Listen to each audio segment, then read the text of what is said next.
Joining us on the line is Senator Josh Hawley. He's the junior U.S. Senator from Missouri and former state attorney general. He's also the author of the brand new book, The Tyranny of Big Tech. Senator Hawley, thanks for joining the program. Really appreciate it.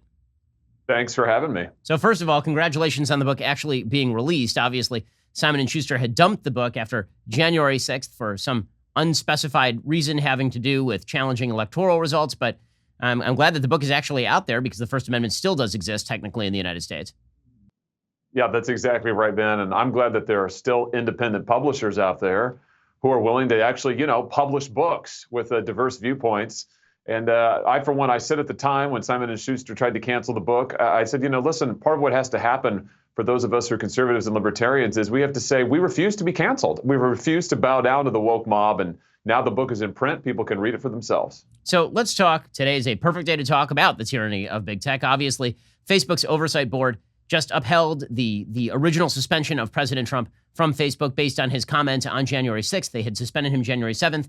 The Facebook Oversight Board decided that they were right to do so, but that they couldn't do it indefinitely because basically that's not in their rules indefinitely. They said that they could theoretically have just banned him, or they could have taken down the content, or they could have given a prescribed period of time, which hilariously enough actually throws the ball back at Facebook, which is exactly what Facebook wanted to avoid. That's why they created the Oversight Board. But this really does go to the fact that these big tech companies don't have any sort of consistent standard they apply at all, and they have enormous power to basically get rid of anybody based on a bootstrapped justification.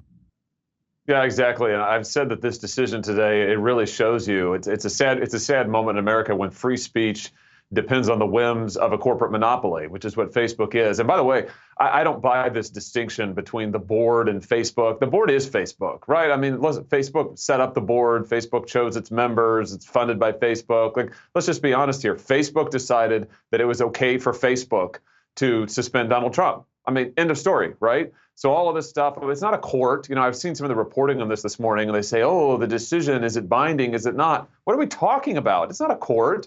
It's a fake made-up thing that Facebook designed to try to, as you just alluded to, get themselves off the hot seat when they don't follow their own rules or when they want to do something that their rules don't provide for. So whatever, Facebook needs to own this decision. And the fact of the matter is, the real problem with Facebook is they're a monopoly, and they have a monopoly on social media, increasingly a monopoly on speech. And that's the real problem here. It's the lack of competition. It's the lack of viable alternatives. And I think that's what we should be concerned about. So, I've for a long time been rather libertarian when it comes to big tech. My view was that many of these companies, you could launch competitors. I mean, MySpace was a thing until it wasn't a thing. But that view has been shaken, at least to a large extent, by what happened to Parler in the aftermath of January 6th, because that was an attempt to build an alternative to a place like Twitter. And then Amazon Web Services, which kind of is a quasi-monopoly in terms of the cloud services that it provides, in the United States at least, they just deplatformed Parler entirely. So it went from build your own to, if you build your own, we will follow you there and then we will destroy you.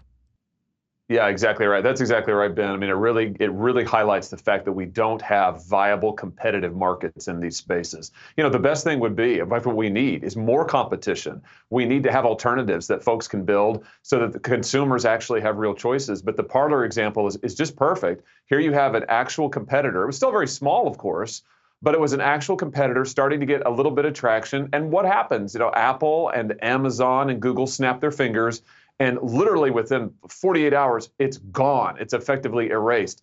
If that isn't monopoly power, boy, I don't know what is. And I think it just highlights the fact that what we need to do is we need to break up this monopoly so that we can have more competition. Now, some people say, well, let's regulate the heck out of these companies. Let's basically make them public utilities. Let's put them under the control of the government. I have to say, I'm not a fan of that. I think the thing to do is break up their monopoly power, break up their monopoly status, and let's get some real competition, let the market flourish. I mean, my question about that really is sort of one of solution. I do wonder if breaking up these companies is actually going to be successful in allowing others to thrive. In other words, is Facebook really the chief obstacle to its opponents thriving, or is really the chief obstacle to its opponents thriving a government hand-in-glove relationship with places like Facebook, in which the government, the Democratic Party has basically said to Facebook, either you regulate the First Amendment or we will regulate you. I mean, Dianne Feinstein said that quite openly to Mark Zuckerberg. She said straight up, if you don't basically restrict speech in the ways I want you to restrict speech, then we'll just come after you. And so breaking up that monopoly. I'm not sure that that actually changes the math on the ground, as opposed to one of the other proposals I know that had been put forward by Senate Republicans was to just get rid of the catch-all provision in Section 230 of the Communications Decency Act, which I think might be an easier way to go about it. What do you think of that? Well, I've proposed the changes to the CDA as well, Communications Decency Act, Section 230, and I think we should do that, Ben. I absolutely do. But I do think that unless we attack their power, unless we look at their concentrated market power and break that up, I think the danger will still remain. And you just put your finger on why that is. The Democrats actually love the concentrated power of these companies because they can do what government cannot do. They can use these companies to censor speech in a way the First Amendment would not permit the government, which is why you see the Democrats saying, oh, they don't want to really break them up. They just want to regulate them more heavily. They want to make them an arm of the state. That, I think, is the solution. It's not a solution at all. That's what we want to avoid. That's a big government, big business alliance. So I think what we need to do is we absolutely need to reform Section 230. We need to give people the right, in my view, to take these companies to court when they're unfairly discriminated against. We need to restore the good faith requirement for taking down content that was originally in 230, but courts have basically eliminated. But we do also need to break up their power. If we don't break up their market concentration, that I think is stifling innovation, stifling competition, I promise you, our friends on the left will not rest until they have gotten these companies to do the work of censorship for them. They're already doing it, and the left is just going to double down on that. So, Senator Hawley, there's a lot of talk on the left about how much they dislike big tech and how they want to regulate big tech. Obviously, you're alluding to the fact that there are some pretty significant differences between right and left on how they would like to deal with big tech. The big problem on the right is that we would like for big tech to allow more speech, and the big problem on the left is that they would like to force big tech to allow less speech. There seems to be sort of a widespread misunderstanding of that in the American public mind. They think that right and left are united in regulating big tech, but they're calling for almost precisely opposite conclusions. Yeah, that's exactly right. And that difference is becoming more apparent, I think, as the Democrats fall more and more in love with the power of these companies. And you could see it last fall during the Hunter Biden fiasco when you had Twitter, Facebook again throttling down and outright suppressing the New York Post reporting on this. The Democrats love that. They're cheering that on. They're saying, absolutely censor that. Absolutely shut that down. Absolutely exercise your power. Conservatives are saying, whoa, on what grounds are you doing this? And where can we go? What other platform can we go to be able to share this story and actually have an open conversation? So you can really see, if you look closely, you can see the left saying more and more, yeah, we want to regulate these companies, regulate them to carry out the censorship that we, the Democratic left, want. And that just should be unacceptable to conservatives, not just been for the results it reaches, but on principle, because we don't believe in a big government, big business alliance. We don't believe in monopolies. We believe in the free market. We think there ought to be competition. We think there ought to be free speech. And you're exactly right. What we need is more free speech in social media in the tech realm, not less. And we're speaking to Senator Josh Hawley. His new book is The Tyranny of Big Tech. So Justice Clarence Thomas had suggested in a footnote in a recent case that he thinks that maybe a solution here would be to treat these companies as public utilities, that essentially they were created as open platforms. AT&T doesn't get to cut off the line anytime you say something that AT&T doesn't like, because they are in fact a public utility and they are a platform. They are not an editorial content board. Facebook has started to operate more like we're going to allow what we want to allow and what we don't want to allow just isn't allowed. The decision today is pretty astonishing in a few ways. That was put out by the Oversight Board. They said, for example, that President Trump could be suspended because he violated their rule, quote, prohibiting praise or support of people engaged in violence. Now, it would be one thing if they consistently held that standard, but I seem to remember an entire year in which Democratic politicians actively fomented acts of violence in America's major cities and continue to foment the tremendous lie that America is systemically racist, and during which members of the media actively compared people who were rioting and looting to members of the Boston Tea Party and suggested that what they were doing was justified. So the problem with a lot of these big tech companies is not that they have double standards, that the double standard really amounts to no standard. It's just a standard applied against one side. Yeah, exactly right. And they apply it whatever they want to, Ben, for any reason that they want to, which is another reason why today's quote unquote decision by this board is a joke. I mean, it basically just says Facebook just does whatever it wants, whenever it wants to. And it can do that because it's a monopoly, So, hey, I mean, we just all have to live with it.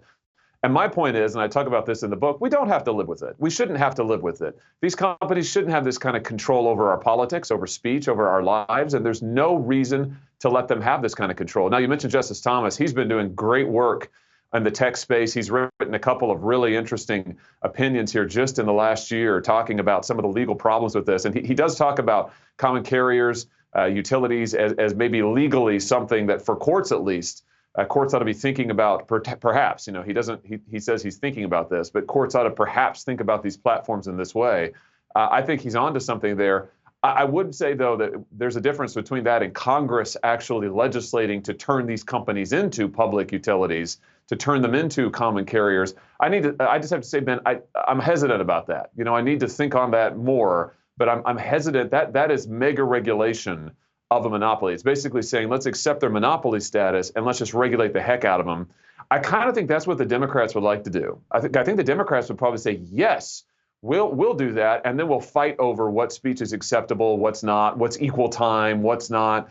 So that makes me a little leery. What I'd prefer to do is just break up their concentrated power, break up the monopoly, and get some real competition in there. But listen, this is a problem that we've got to think about a lot. I mean, there's a lot to unpack and to think on here. What we cannot do is just sit back and say, well, we'll just hope for the best, while Facebook and Google and Twitter just do whatever they want. We're speaking to Senator Josh Hawley. He is the senator from Missouri, and his new book is The Tyranny of Big Tech. So, Senator Hawley, I want to go back to the cancellation of your book. So it was amazing. The media has this standard that if you are canceled by a company, you've not actually been canceled so long as an alternative is available, which defies any sort of logic. If a company refuses to do business with you, that company has canceled you, technically speaking. And even if you can go somewhere else, that does not mean that you were not canceled by the original company. So what exactly went down with Simon & Schuster? What was their excuse for canceling this book, which literally has nothing, so far as I'm aware, to do with anything January 6th related?